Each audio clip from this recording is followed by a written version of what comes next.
Did you see that? Did you see that? Washington DC में मुसाफिर तैयारे और helicopter के हादसे के बारे में अब तक क्या मालूमात सामने आई हैं? सबसे पहले बात करते हैं कि हादसे के वक्त पायलट और एयर ट्रैफिक कंट्रोल के दरमियान क्या बात हुई। Runway 33, clear to land. American airline की ये फ्लाइट कैंसस के शहर विचिटा से वाशिंगटन आ रही थी। क्रैश से चंद मिनट पहले एयर ट्रैफिक कंट्रोलर ने मुसाफिर तैयारे के पायलट से पूछा कि क्या वो रनवे 33 पर लैंड कर सकता है। पायलट के जवाब के बाद कंट्रोलर ने उसे लैंडिंग की इजाजत दे दी। Yeah, we can do 33 for Blue 6342. Proceed for 342, that's Wilson Bridge, thanks for runway 33, clear to land.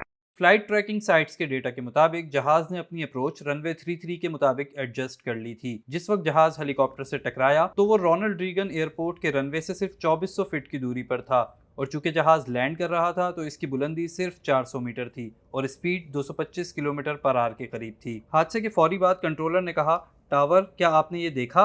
Did you see that? इसके बाद कंट्रोलर ने दीगर फ्लाइट्स को रीडायरेक्ट और लैंडिंग ना करने के अहकामात जारी करना शुरू कर दिए। 472, American 3130, go around turn left and 250, climb maintain 3000. टकराने के बाद जहाज और हेलीकॉप्टर दोनों एयरपोर्ट के बिल्कुल साथ से गुजरने वाले दरियाए पोटोमेक में गिर गए।